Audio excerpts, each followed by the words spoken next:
some of them. And we're going to do something about this horrible situation that's going on.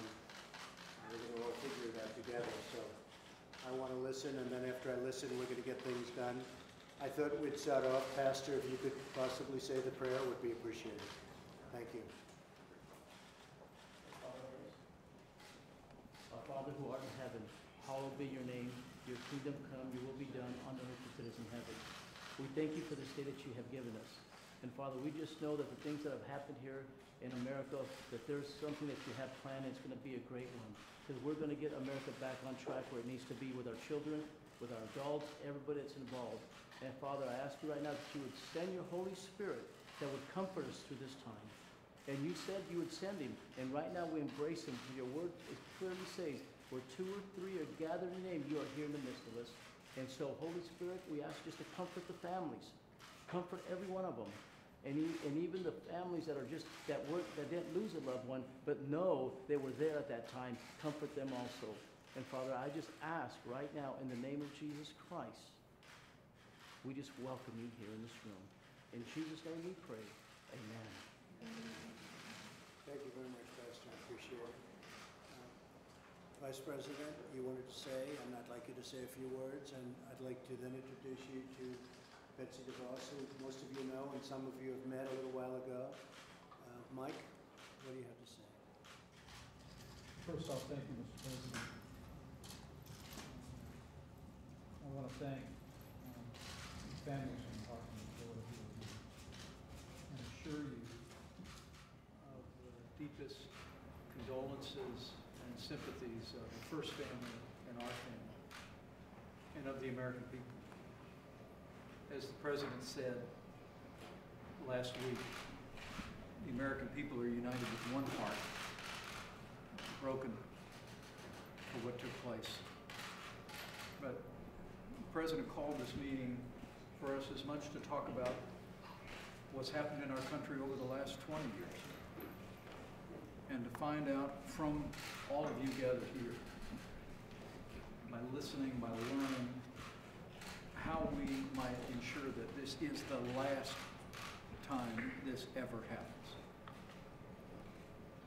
I, along with the President, am deeply moved by the stories of heroism and courage. And I'm candidly moved by the courage that it takes for many of you to be here today. And what I just want to encourage you to do is tell us your stories. America is looking on. Your President, our entire administration, leaders around the country at every level are looking on. And we want to hear your hearts today. I encourage you to be candid and be vulnerable. Share with us not only your personal experience, but what it is that you would have us to do. And just know that as the President has already taken action, he'll be meeting in this very room in the coming days with governors from all 50 states to make school safety the top priority of this administration across this country. The President and I wanted to hear from you all first. And so I want to say thank you for coming. Thank you for the courage of being willing to be here and share your hearts. And just from our families to your families, just God bless you and comfort you. Thank you, Mike, very much. Betsy? Thank you, Mr. President. Students, teachers, parents, thank you for being here. For many of you, you lived through something unthinkable. For many of you, it's raw and fresh. I admire your strength and bravery to come and share your experience with the President, the Vice President, and the world. No student, no parent, no teacher should ever have to endure what you all have. My heart is broken. What happened last week shocked us. It angers us, and it pains us. We're here to have an earnest conversation about why this tragedy and too many others before it happened and how we can work to find solutions. We're here to listen, to gain your important perspective on ways to reduce violence and to protect students. Our hope is that by talking and by listening, we can make something that was unthinkably bad something good. And your loss and your trauma must never be in vain. So thank you again for being here, and let's get started. Thank you very much, Betsy.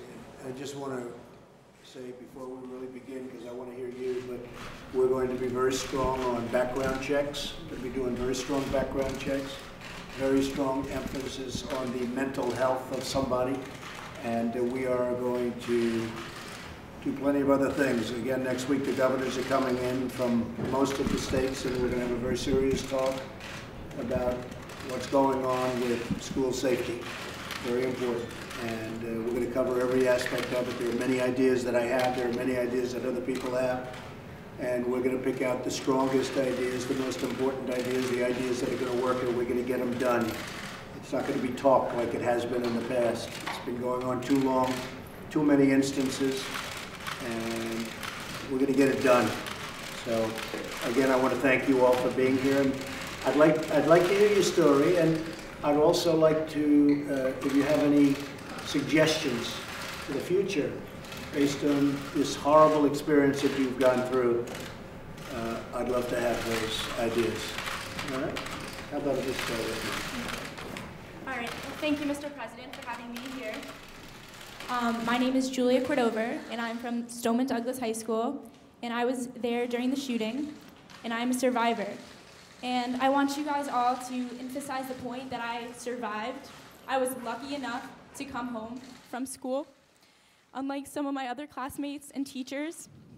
And it's very scary, and knowing that a lot of people did not have this opportunity to be here still is mind-blowing. And I feel like there is a lot to do, and I really appreciate you hosting me and what you were saying.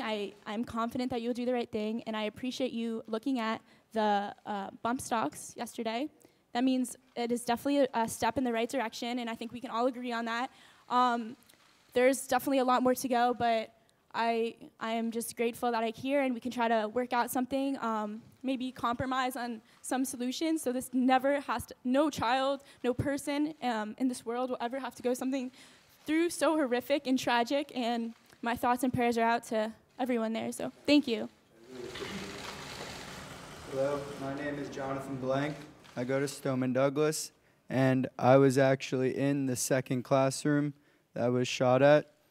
In my mind, as a kid, nothing ever that horrible should ever have to happen to you, and you can't even think about it. Like, it doesn't even seem real still. Everything seems fake. I don't even know what's going on. It's just crazy. Everything happening. It's just so tragic. Thank you for everything.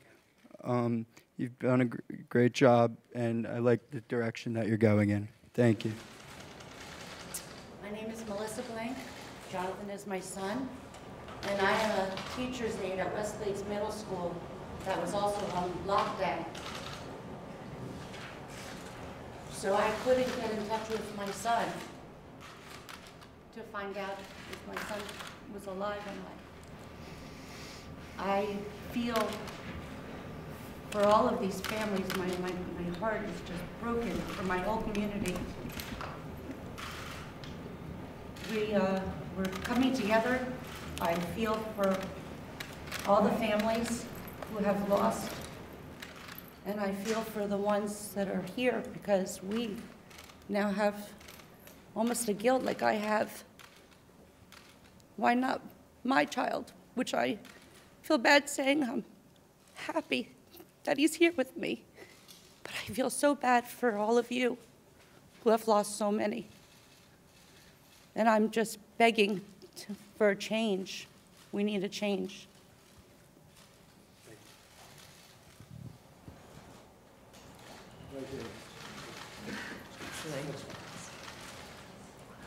Do you mind, may I pass the microphone back to my daughter? Because I think she has some nice solutions, and if that's okay with you?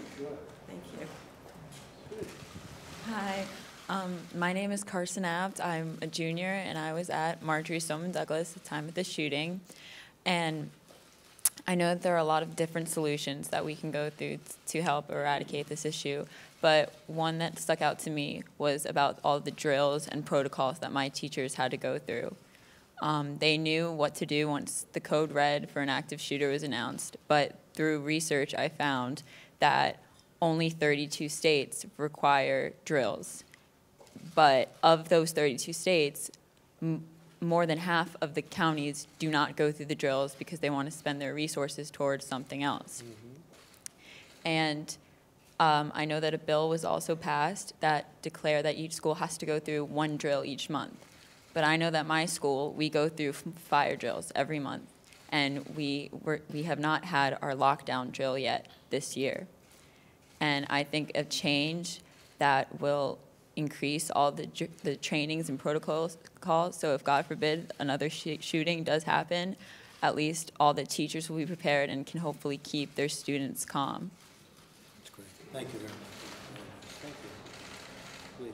Hi, my name is Ariana Klein. I would just like to say thank you for leading this country. You're a great leader, and I appreciate the direction that the country is going in. I'm a junior. I attended Stoneman Douglas, and I just want to say that everybody right now is so stuck on what they believe that they're not even listening to what other people believe. We need to listen to the other points of views. We all need to realize that we all have different points of views, and that we need, this solution is not going to be a singular thing. It's going to be multifaceted, and it's going to be created by a collection of different people working together, and we all have to realize that we all have our opinions, and together we're going to be able to work to a solution.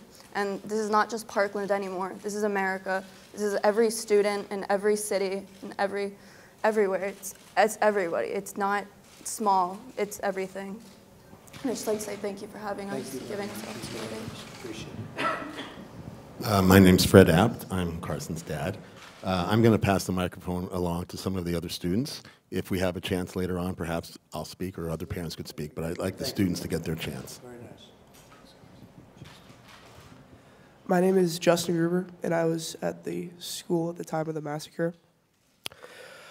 I'm only 15 years old. I'm a sophomore.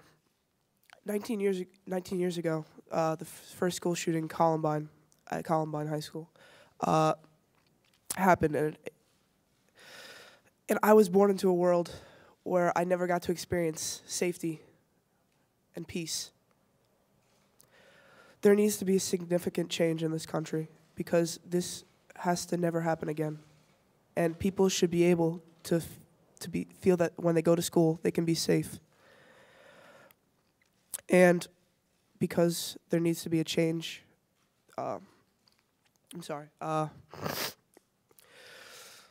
people need to feel safe, and parents shouldn't have to go through the idea of losing their child.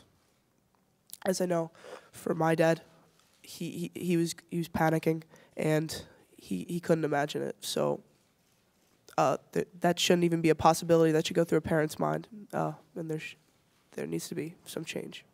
Thank you. Thank you. Thank you very much. Carrie Gruber, Justin's dad. And I'll be brief. You know, Justin was texting me, hiding in a closet, saying, if something happens, I love you. Something happens, I love you. And you can't imagine what that's like as a parent. And then his phone died, and I didn't know what happened for another hour or so. So 17 lives were gone. I was lucky enough to get my son home, but 17 families. It's not left and right. It's not political. It's a human issue. People are dying. And we have to stop this. We have to stop.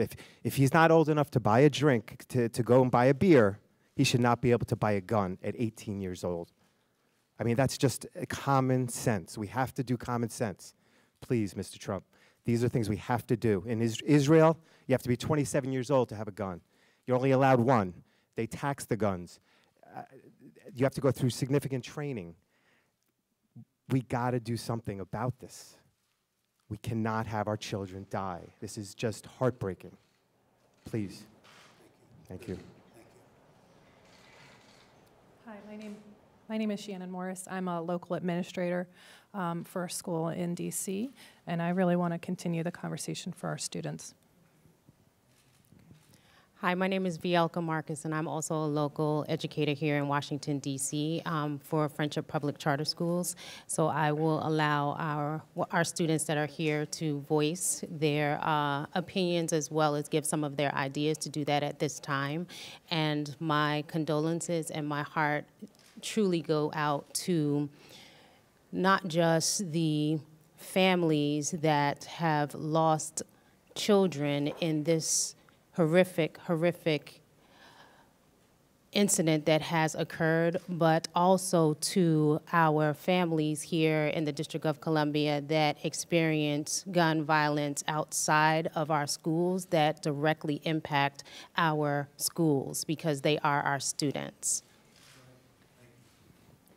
Hello, my name is Alea Barnett, and I go to the Friendship Technology Preparatory Academy in the heart of Southeast DC.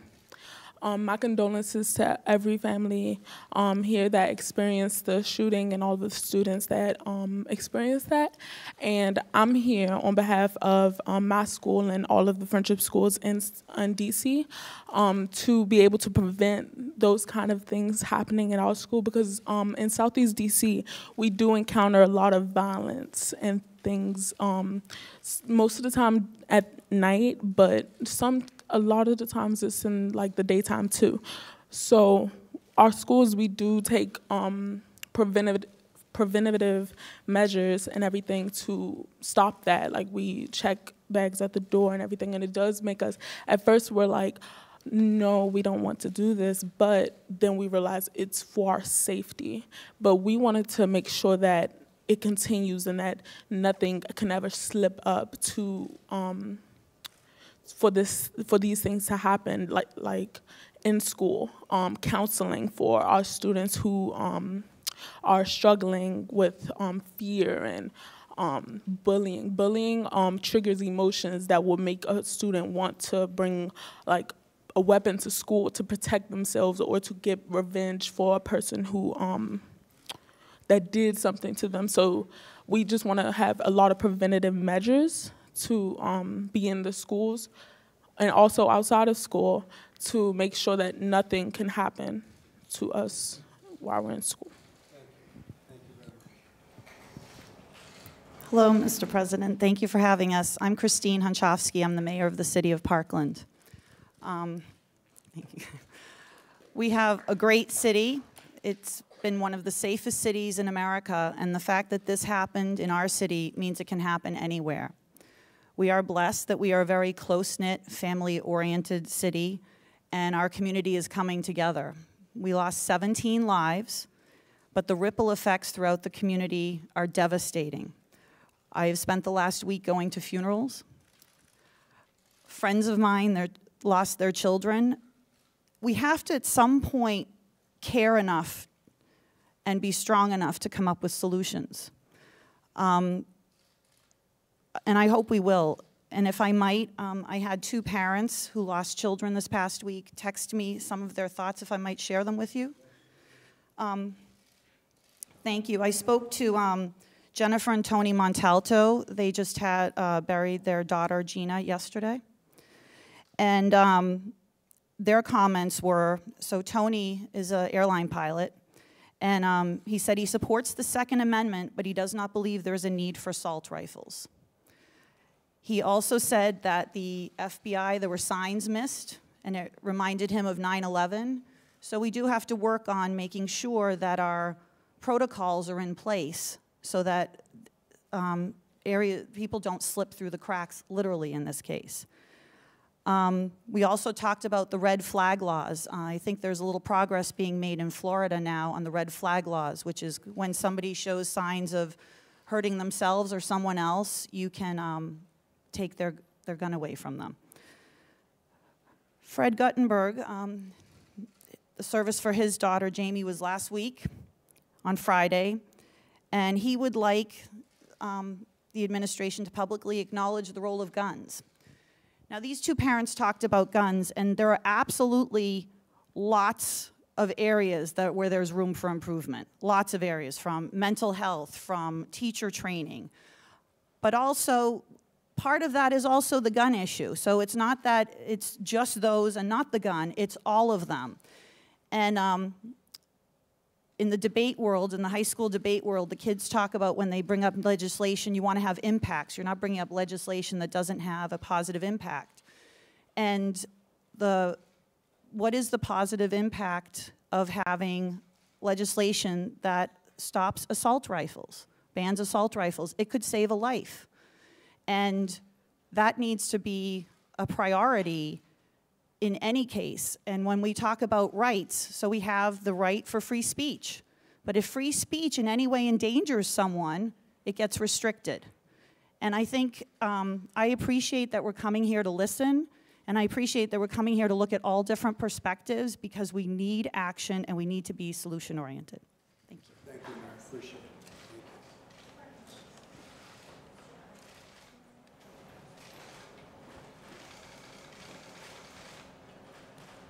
We're here because my daughter has no voice. She was murdered last week, and she was taken from us. Shot 9 times on the 3rd floor. We, as a country, failed our children. This shouldn't happen. We go to the airport. I can't get on a plane with a bottled water, but we leave it. Some animal could walk into a school and shoot our children. It's just not right, and we need to come together as a country and work on what's important, and that's protecting our children in the schools. That's the only thing that matters right now. Everyone has to come together and not think about different laws. We need to come together as a country, not different parties, and figure out how we protect the schools. It's simple. It's not difficult. We protect airports, we protect concerts, stadiums, embassies, the Department of Education that I walked in today that has a security guard in the elevator. How do you think that makes me feel? In the elevator, they got a security guard. I'm very angry that this happened, because it keeps happening. 9/11 happened once, and they fixed everything. How many schools, how many children have to get shot? It stops here with this administration and me. I'm not gonna sleep until it's fixed. And Mr. President, we're gonna fix it. Because I'm gonna fix it. I'm not gonna rest. And look at, my boys need to live with this. I want to see everyone. You guys look at this. Me, I'm a man, but to see your children go through this, buried their sister. So that's what I keep saying this, because I want it to sink in, not forget about this. We can't forget about it. All these school shootings, it doesn't make sense. Fix it. Should have been one school shooting, and we should have fixed it. And I'm pissed, because my daughter I'm not going to see again. She's not here. She's not here. She's in North Lauderdale at whatever it is, King David Cemetery. That's where I go to see my kid now. And it stops. We all work together and come up with the right idea, and it's school safety. It's not about gun laws right now. That's another fight, another battle. Let's fix the schools, and then you guys can battle it out whatever you want. But we need our children safe. Monday, tomorrow, whatever day it is. Your kids are going to go to school. You think everyone's kids are safe? I didn't think it was going to happen to me. If I knew that, I would have been at the school every day if I knew it was that dangerous. It's enough. Let's get together, work with the president, and fix the schools. That's it. No other discussions. Security, whatever we have to do. Get the right people, the consultants. These are our commodities. I'm never going to see my kid again. I want you all to know that. Never, ever will I see my kid. That's how I want it to sink in. It's eternity. My beautiful daughter, I'm never going to see again. And it's simple. It's not, we could fix it. This is my son, Huck, who's have to deal with this too. You have something to say, son? I just want to add, it's imperative to the safety of everyone that to support the free market and free flow of ideas and listen to people listen to radical opinions on both sides. And that's how we'll find solutions. You let people battle it out in a free flow of ideas. Censorship has got to stop, and that's how we find the solutions, by listening to everyone, having an open mind.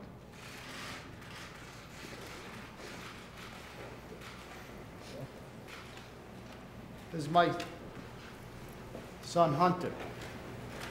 How are you? I'm Hunter Pollock, class of 15, Marjorie Stoneman Douglas. I walked the same hallways where Meadow got shot and all 16 other victims. First off, I want to thank Mr. President for having us. We had a very effective meeting before we walked in this room. Mr. Vice President as well, and Madam Secretary. I put all my trust into them and my father that together that we'll be able to find a solution. And that's all I have to say. Thank you for having us.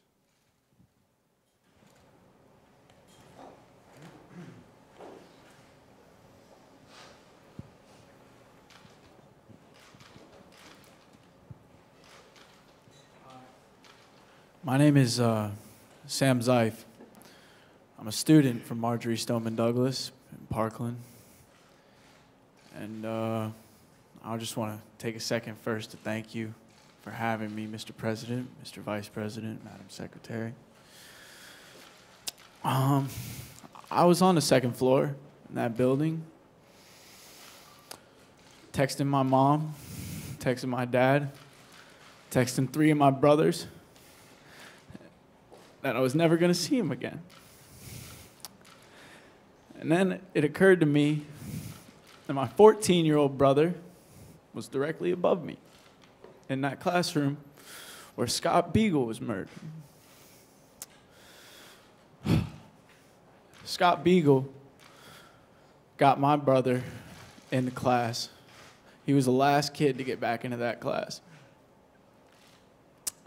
And I'm sure a lot of you have read my texts on the internet with my brother. I didn't plan for them to go viral. I just wanted to share with the world, because no brothers or sisters or family members or anyone should ever have to share those texts with anyone.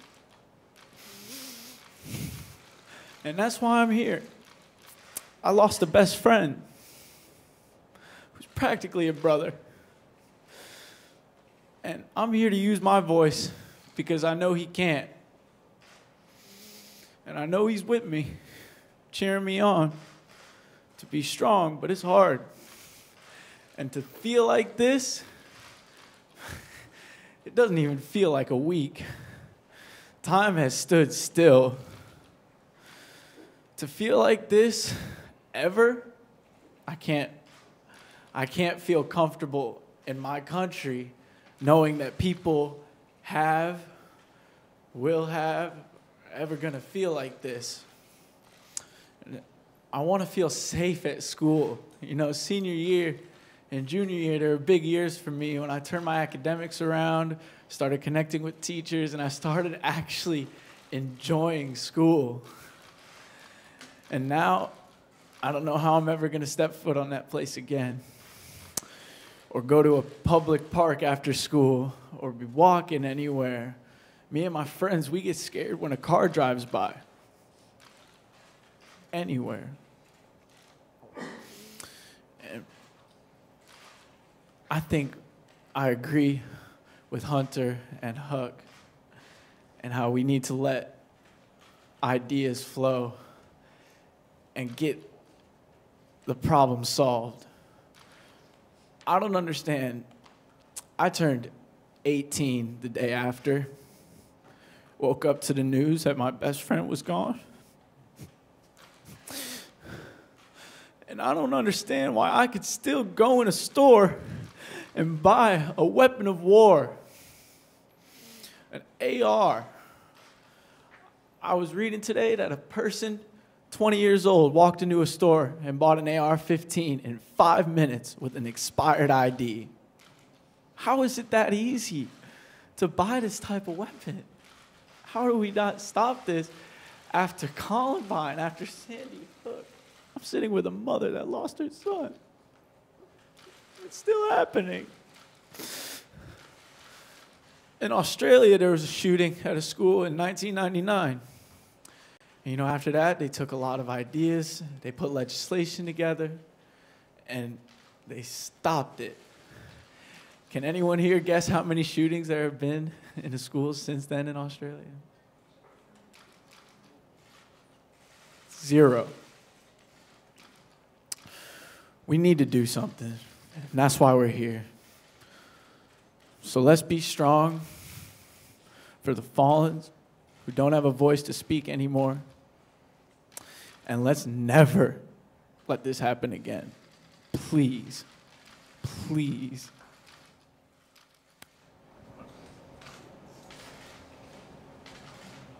Mr. President, Mr. Vice President, Madam Secretary,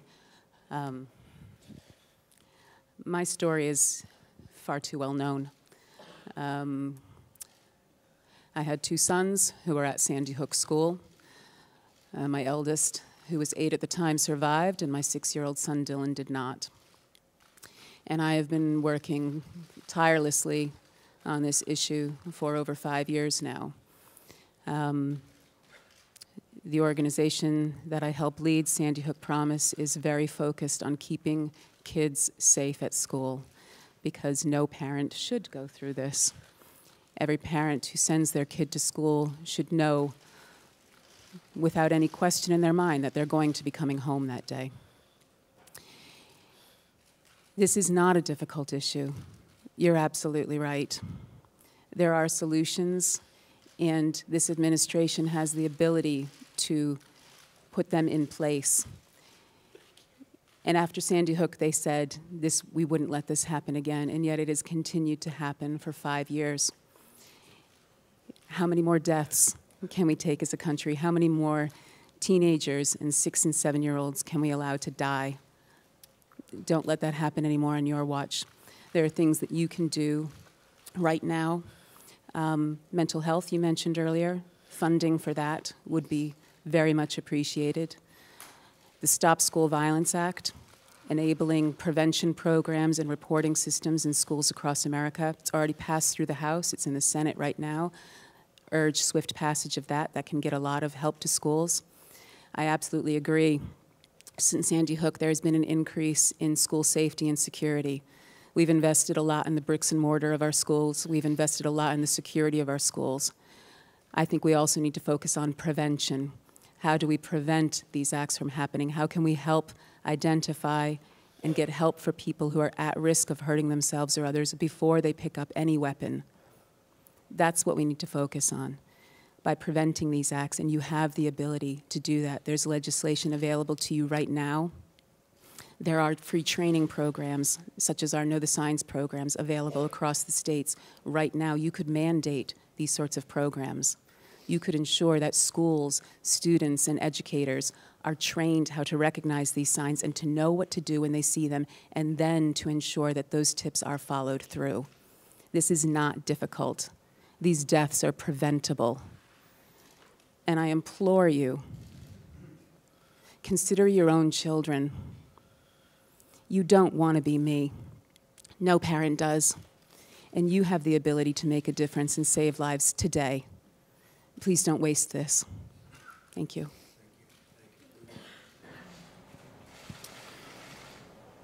Mr. President, Vice President, and Mrs. DeVos, thank you for inviting my wife and I to be here today. I'm a little bit weak. I had surgery last week, so I'm kind of weak in voice and body. But 19 years ago, I went through what some of the folks here are going through now because my beautiful daughter, Rachel, was killed. And my son, Craig, was in the library that day. 2 of his friends were murdered beside him. He lay there covered in their blood, looking down the barrel of 2 guns aimed at him, and he knew he was going to die.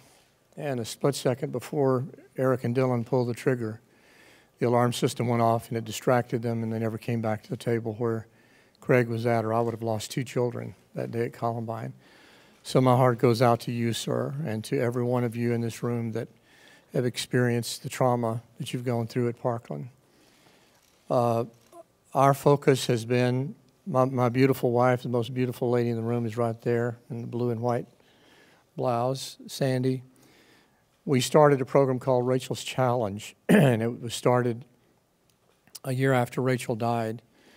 And we have worked with some wonderful partners over the last few years. We work closely with Chuck Norris and his wife Gina in a program they call Kickstart for Kids. We work with Cal Ripken Jr. and his brother Bill, and have created a program for athletes called The Uncommon Athlete, and it's based on something my daughter wrote in one of her diaries. We partner with Dr. Robert Marzano, who's one of the top K-12 researchers in the country, and a program called Why Try, All Dear Friends, and another program called Love and Logic, Dr. Jim Fay, one of the largest parenting programs. All of us combine our efforts together. Our organization has reached over 28 million students in the last 19 years, and we have seen 7 school shootings prevented. We see an average of 3 suicides prevented every single week of the year, over 150 a year. I have a little book with me that I'd like to leave with you. It's got letters from students. We don't edit them. These are emails from students who are planning to commit suicide. And we see 3 of those every single week, students that have changed their mind.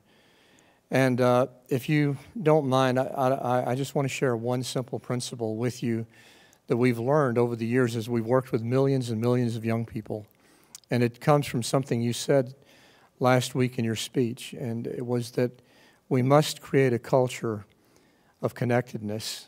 We must create a culture in which our classmates become our friends.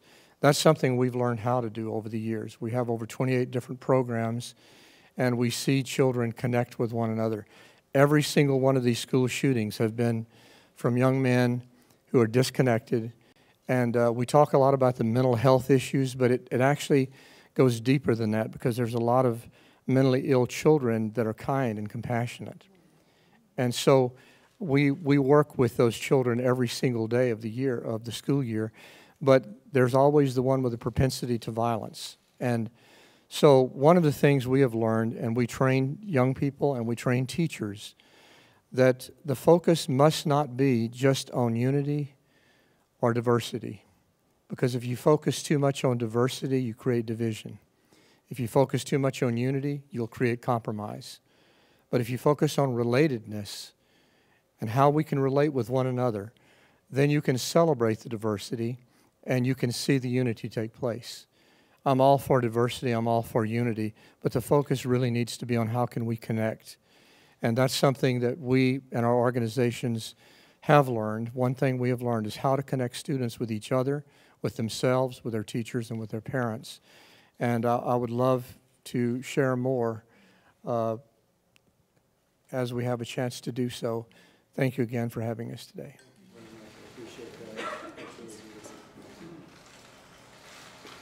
This is an incredible group of people, and we really do appreciate it. Some of the folks in the back and some of my friends sitting right back here, I'd like to have you say a few words. We can learn a lot from you.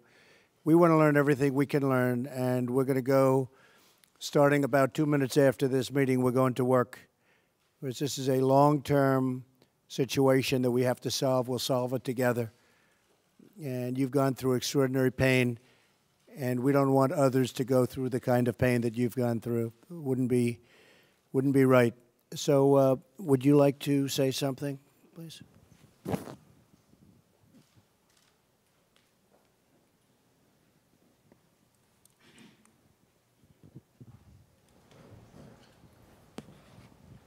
Thank you, Mr. President. My name is Curtis Kelly. I represent Thurgood Marshall Academy here in the District of Columbia. Thank you, Vice President, Madam Secretary, for having myself and Gregory Baldwin, who represent Thurgood Marshall. My tragedy started September the 20th of last year, where I have 2 twin sons that attend Thurgood Marshall, and they are elite athletes, Junior Olympics. One of my sons was a youth council member for the District of Columbia in Ward 5, and one day this is after school. Now, I agree we need to protect our kids in schools, but we need to protect them on their safe passageways home as well, and their extracurricular activities, and their parks and recreations and everything that they try to go for their peace in.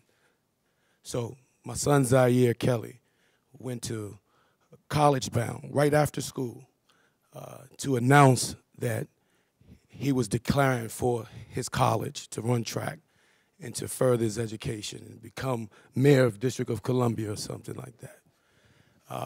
On his route home, he got a text from my son Zion Kelly, who was going to make it, but when he found out there was press, he decided not to.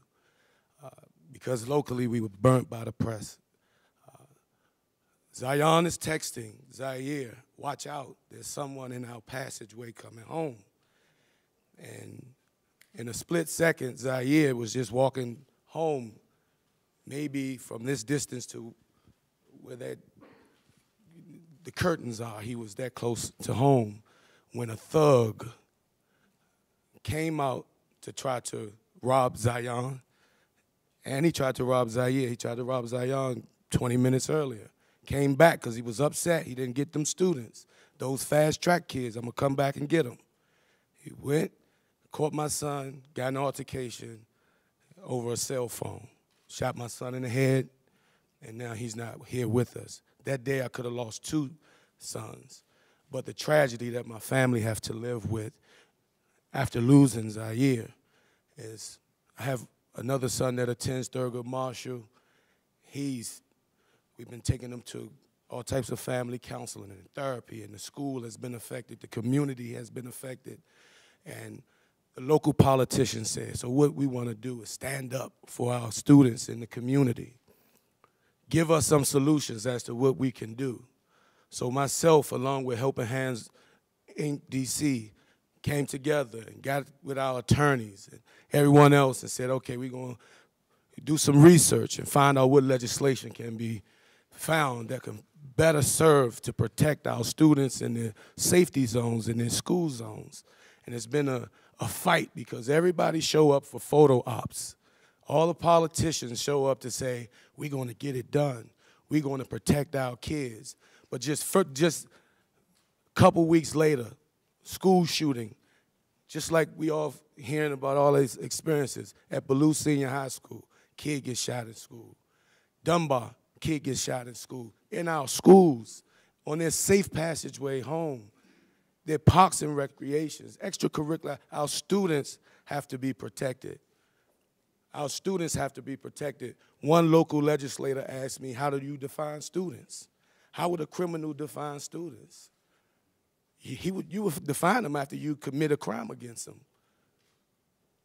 The students are crying. They're calling for a national standout day, April the 20th, in celebration of Columbine, because the same incidences keep happening, not just in our schools, in our communities as well, to upstanding citizens, to those that's doing the right thing. And we as parents, yes, we're trying to fight to pass legislation just like you, locally. But nationally, this campaign has grown. And it's affecting all of us, all our kids. This gun violence.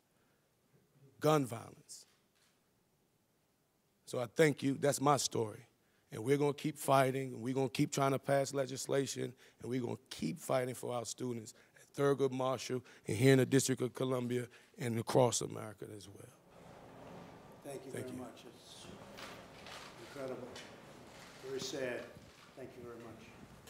Does anybody have an idea for a solution to the school shooting and the school shootings that we've gone through over the years, and we've seen too much of it, and we're going to stop it? And there are a lot of different ideas. I could name 10 of them right now. Does anybody have an idea as to how to stop it? What is your recommendation to stop it? Yes.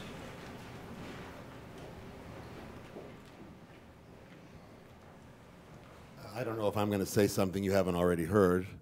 I could tell you that in addition to all of the sorrow that we're feeling in our community right now, there's also a lot of anger. Anger that the police can visit a person dozens of times and not take action, anger that the FBI could get at least 2 credible tips and not take action. And one possible solution, which we discussed with Secretary DeVos over lunch, was if a tragedy strikes, can we wait for the first responders to get to the campus 4 or 5 or 6 or 7 minutes later? And one possible solution, which may not be very popular, would be to have people in the school, teachers, administrators, who have volunteered to have a firearm safely locked in the classroom, who are given training throughout the year. There are plenty of teachers that are already licensed to carry firearms. Have them raise their hands to volunteer for the training, and when something like this starts, the first responders are already on campus. And if it's not the teachers, you could have people that work on the campus. A custodian could be an undercover policeman. Someone who works in the library or the lunchroom could be an undercover policeman. He serves lunch every day, but he also has a firearm at the ready. A guidance counselor.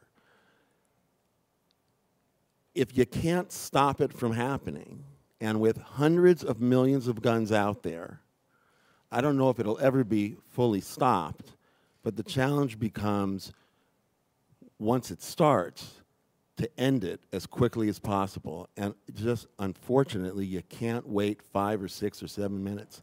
And what my daughter said earlier, that there are 32 states that have laws that require the schools to prepare for this. And yet more than half the county, and Broward County is one of them, and our school was prepared. And thank God, it was only 17 lives. But when more than half of the counties won't spend the money out of their budget for the training, even though the law says they should, it'll be that many more the next time. So between having the schools train for lockdowns and possibly having armed personnel, staff that are willing to do it, yeah, anonymously. I don't want the kids to know who have the firearms. I don't want the shooters to know who have the firearms. I don't want people walking around with firearms on their side. But when that alert goes off and they put the kids in the closets and they put the kids under the desks, then I want the teacher to open that safe, pull out that firearm, and be ready to do what needs to be done while you're waiting for the helicopters and the SWAT teams to come. I'll disagree with that, but I also think that you need more deputies. You have a campus of Stoneman Douglas with, I think, what, 3,200 with one deputy? One. And if that deputy leaves for a training, we need another deputy there.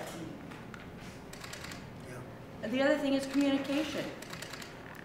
Your schools have to communicate with the police. The police has to communicate with child services. Child services, you know, maybe has to communicate with FBI if there's a, and for someone to buy a gun at 18 to do, I understand, like even a background in 15 minutes, you should be able to communicate with all of those other people that something is wrong and this child doesn't belong buying a gun like this.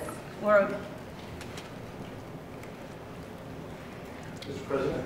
You're right about that. Yes, go ahead. Mr. Vice President, Madam Secretary, thank you for having us. I think what you're hearing today is there's no lack of solutions. I think what we've had to date is a lack of leadership. And I have confidence that you will bring out that leadership that we need to finally take the action that needs to be taken, because there's not one solution. There's many solutions, and you're hearing some of those here today to resolve this, to address this. Our schools are soft targets. So we need to harden the targets by making them, to increase our deterrence capability so that potential murderer knows that that's not going to happen, that there's going to be people there ready to respond, that the minute something happens, our technology will pick up that an incident has occurred and it will be responded to immediately. And also the children and the teachers know what to do in that instance. They're communicated with effectively. You know, we need to identify where there's mental health issues among the student population. The kids at the school knew this person. They knew he was an issue. The FBI knew, and I think we need to close some of these loopholes in the background check system where we're not integrating effectively the mental health knowledge that exists at the state level, at the local level, into the federal background check system. So fix the NICS system. And that's an easy one. So there's a lot of immediate steps we can take right now. There's some longer term solutions, but I think we need to get started right away, and thank you for your help on this. Well, thank you too, and I will say again, background checks are going to be very strong. We need that. And then after we do that, when we see there's trouble, we have to nab them. You know, years ago we had mental hospitals, mental institutions. We had a lot of them, and a lot of them have closed. They've closed. Some people thought it was a stigma. Some people thought, frankly, it was, the legislators thought it was too expensive. Today, if you catch somebody, they don't know what to do with him. He hasn't committed the crime, but he may very well. And there's no mental institution. There's no place to bring him. And we have that a lot. Even if they caught this person, I'm being nice when I use the word person, they probably wouldn't have known what to do. They're not going to put him in jail, and yet, so there's no that middle ground of having that institution where you had trained people that could handle it and do something about it and find out how sick he really is, because he is a sick guy, and he should have been nabbed a number of times, frankly. Your concept and your idea about it's called concealed carry, and it only works where you have people very adept at using firearms, of which you have many. And it would be teachers and coaches. If the coach had a firearm in his locker when he ran at this guy, that coach was very brave. Saved a lot of lives, I suspect. But if he had a firearm, he wouldn't have had to run. He would have shot, and that would have been the end of it. And this would only be, obviously, for people that are very adept at handling a gun. And it would be, it's called concealed carry, where a teacher would have a concealed gun on them. They'd go for special training, and they would be there, and you would no longer have a gun-free zone. Gun-free zone to a maniac, because they're all cowards. A gun-free zone is let's go in and let's attack, because bullets aren't coming back at us.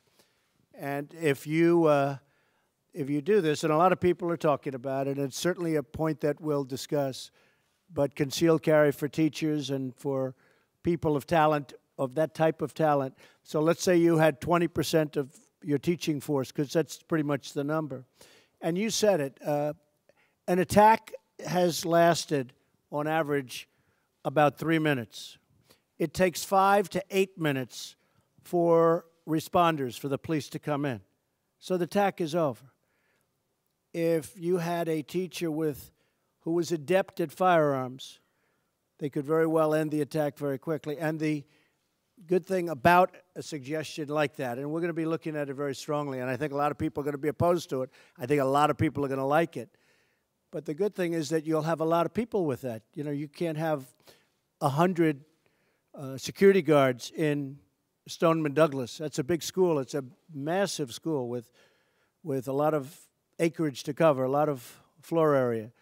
And so that would be certainly a situation that is being discussed a lot by a lot of people. You'd have a lot of people that'd be armed, that'd be ready. They're professionals. They may be Marines that left the Marines, left the Army, left the Air Force, and they're very adept at doing that. You'd have a lot of them, and they'd be spread evenly throughout the school. So the other thing, I really believe that if these cowards knew that the school was, you know, well guarded from the standpoint of having pretty much professionals with great training, I think they wouldn't go into the school to start off with. I think it could very well solve your problem. So we'll be doing the background checks. We'll be doing a lot of different things, but we'll certainly be looking at ideas like that. You know, a lot of people don't understand that airline pilots now, a lot of them carry guns. And I have to say that things have changed a lot. People aren't attacking the way they would routinely attack, and maybe you have the same situation in schools. So does anybody like that idea here? Does anybody like it? Right? Yes? for Meadow, your beautiful Meadow. We talked about that. And do people feel strongly against it? Anybody? Anybody? Strongly against it? All right. I mean, look, we can understand both sides of it. And certainly it's controversial, but we'll study that along with many other ideas. Anybody else something to say? Yes, go ahead. I've been in thousands of schools across America, and I've noticed in Israel they have one hard entry point, and it's very well guarded. I'm not asking for us to turn, not saying that we should turn our schools into prisons, but I've been in so many schools where I'm speaking in an auditorium, and I'll go outside to call my wife or to just get a breath of fresh air. And it is so easy for me to get back into that school. I'm an unknown adult to many of those students. I can tap on a window and they'll open the door for me. Or I can catch someone coming out the side door and easily get in. So one of the things that I have thought a lot about in seeing this around the country is we have really soft entry points. Right, that's true. That's true. And we can do something about that. Yes, sir, go ahead. Good afternoon. I'm Brandon Thompson. First, my heart goes out to everyone who's experiencing this tragedy right now. I'm currently Dean of Students at Friendship Tech Prep, which is in the heart of Southeast DC, which is in Ward 8, which is one of the most impoverished wards in DC. However, at our school, just a solution, we actually have checkpoints. When a student walks in the door, we actually have metal detectors. And I oftentimes see that in urban education. And we actually have an X-ray machine that students put their bags through. And right after this incident happened, a parent who didn't so much agree with it at first sent me an email saying, thank you, because now I see exactly what's happening. And so we oftentimes use that TSA model. When the student comes in, we have somebody at the door to greet them, to do a check-in just to see how they feel. And we have certain point people where I know this person's not feeling so well, so they won't get past point one. They go through the metal detector. Their bag go through the machine. And so at the end of the day, just talking to my students riding over today, they all say, well, I feel safe. And you come outside and you say, talk about mental hospitals. Our school is right across the street from a shut-down mental hospital. We have, you know, if you were to come over to the streets, you'd be like, oh, my God. But once you get inside the building, we have that family feel. We have those check-in points. We have it where every visitor that comes through our building has to go through these checkpoints to ensure that our students get home safe, to ensure that our staff members get home safe. And these are just minor solutions. Like, I will say, I'm against having a teacher with a gun in a building. Teachers are emotional. People are emotional. So I think that is a huge factor. However, but having students, and you may have to go to staff members, going through these checkpoints to ensure that, one, their mental is on point, and two, that we're talking about they don't have any physical metal on them, and or even in our building, our students don't even carry cell phones because we consider that's a threat. It's taken away from them learning. So they actually turn in their cell phones. And so those things of ensuring our kids are there at the moment, to live the moment, to enjoy school, they get that joy factor, they get that family feel, and they're able now to connect with one another and able to communicate and not have to worry about, you know, looking over their shoulder when they walk, you know, out in the end of the building, because they know every person that comes through the building has been through a metal check. Their bags have been checked. And so that's just a solution. Once again, my heart goes out to everyone who's been through this tragedy. Thank you. Very well said. Very well said. Mr. President, thank you for being open to hearing all forms of solutions. I truly appreciate that. One point on the mental health issue, and I think it's important to note that someone with a mental illness is highly unlikely to ever commit an act of violence. It's a very, very small percentage. What we're really dealing here is more with a lack of mental wellness. This is around anger and fear. And that's not something that you can diagnose and put in mental health hospitals. This is more about funding for mental health services to help these individuals that are at risk, especially when we think about suicide. Teen suicide. Suicide is the #2 killer of our children, as I understand right now, and a lot of these suicides are performed with firearms, which makes them, you know, unsavable. So the idea of mental health and being able to identify who's at risk, who is considering these issues, who's going into crisis, That is incredibly important. I appreciate the point on arming teachers. It's not personally something that I support. Rather than arm them with a firearm, I would rather arm them with the knowledge of how to prevent these acts from happening in the first place. How do you identify the kids in your class that are most at risk? And then, most importantly, within a school, how do we have a safety assessment program so that schools know how to deal with all these threats, have established protocols to deal with them, and get underneath the surface of what's going on in that child's life, find out why they're on this pathway behavior, and intervene. This is about prevention. There are some fabulous solutions being talked about today which still go to imminent danger. Let's talk about prevention. There is so much that we can do to help people before it reaches that point. And I urge you, please, stay focused on that as well. It is the gun, it's the person behind the gun, and it's about helping people before they ever reach that point. Yes, go ahead. So, Thank you. thank you. I fully respect all of our amendments, including the second.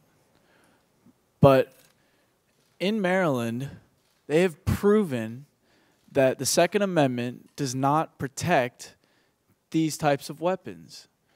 They have banned over 45 different kinds of assault weapons, including the AR. They have banned they have limited magazine sizes. They have proven that it's not like we have to lose our Second Amendment. You know, the Second Amendment, I believe, was for defense. And I fully respect that, like I said. But these are not weapons of defense. These are weapons of war. And I still can't fathom that I myself am able to purchase one. Anyone? I would like to talk, Mr. President. I couldn't agree. I'm not here to debate, but I lost my sister. And like Mr. President said, if you could find 20% of maybe retired law enforcement officers or teachers who could go through discrete training to carry a firearm on this waist, it could have been a very different situation. Like he said, law enforcement takes them 7 minutes, 8 minutes to get there. If a teacher or a security guard has a concealed license and a firearm on their waist, they're able to easily stop the situation. Or the bad guy, I'll put it that way, would not even go near the school knowing that someone can fight back against him. Also, I believe that is insanity that they would even open the gates up 20 minutes before school ends. They're supposed to protect us and the children. So in the future, we need more security. We need more firearms on campus. We need better background checks. And we need to study more on mental health. And I want to thank everyone for their condolences, and that's my only argument. Thank you. Thank you very much. Thank you. Yes, good. Well, thank you, Mr. President, Mr. Vice President, Madam Secretary, for having us here. My deepest condolences to those who have lost family and friends. My name is Curtis Lawrence. I'm principal at Friendship Collegiate Academy. And like Mr. Brandon had said, we have security, and we also have MPD on staff that we hired to make sure that things aren't coming into our school. And also this immediately in the mornings and during dismissal, immediately around the school to protect our kids as they leave. But last month we did suffer a loss. One of our 9th graders was gunned down walking distance from the school. And so when we talk about safe passage, I think in looking at what's happening with gun violence with our scholars and with our students, I'm saying taking a double approach, right? You have to protect kids that are in schools. All right, so as a president, you have different laws in different states. And so definitely where they don't have the necessary security as we may have as getting in, then we have to think of what are those solutions for the kids in Florida that are going to those schools with that to make sure that they're safe in school. And then places like here in DC, what are those solutions to make sure kids are able to get home and to school safely? So I think it's a two-pronged approach, and I know you're in a specific position to, as you meet with the governors and they have their different laws and coming from these different perspectives, to make them own that two-pronged approach to protect them in school and protect them as well out of school going back and forth. President, thank you so much. And thank you, Vice President and Madam Secretary, for convening this and for allowing us all the opportunity to speak about this very serious problem. And my heart absolutely breaks for the families of Parkland. I have a sense of what you are going through now. I've been going through it for 5 years. This is my son, Daniel. He was 7 years old when he was shot to death in his first grade classroom at Sandy Hook Elementary School, just a little over 5 years ago.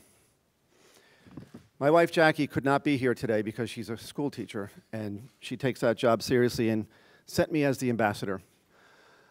Jackie is a career educator, and she will tell you she has spent over a decade in the Bronx.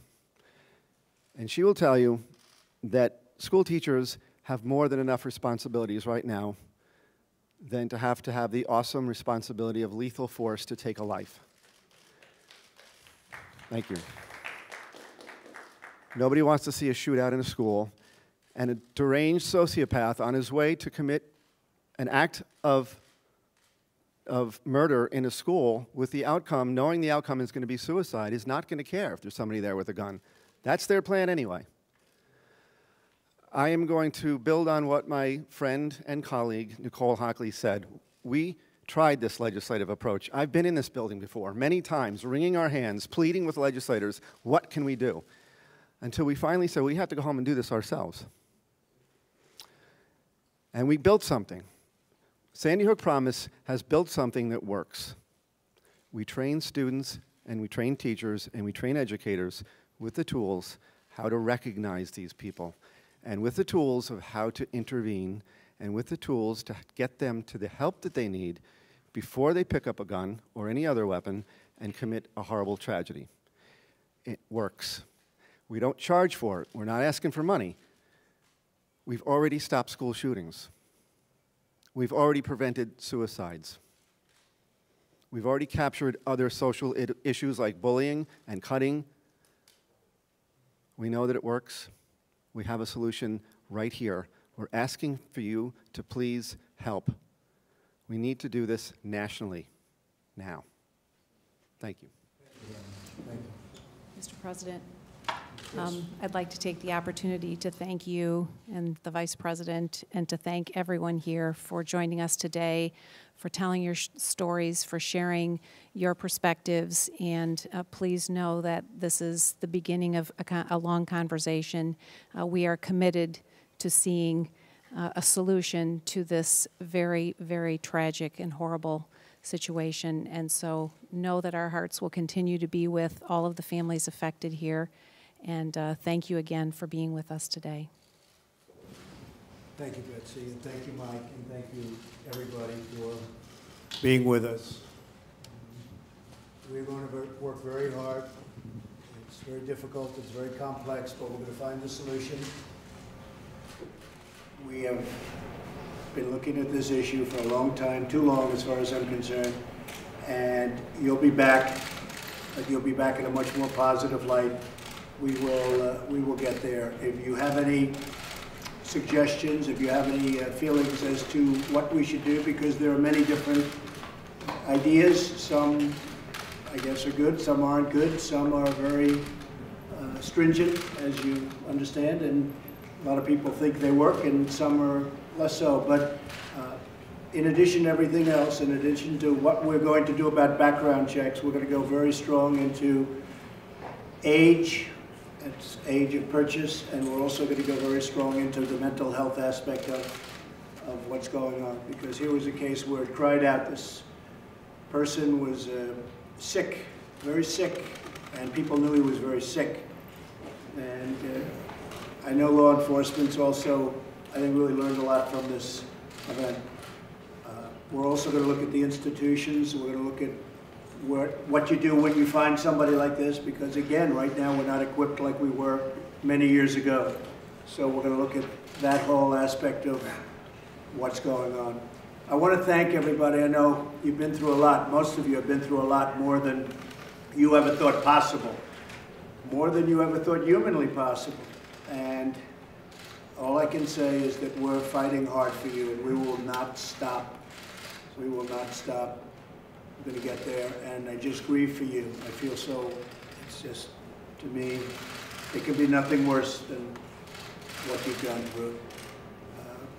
Again, thank you for your ideas. Thank you for your thoughts. Thank you for pouring out your hearts, because the world is watching, and we're going to come up with a solution. God bless you all. Thank you.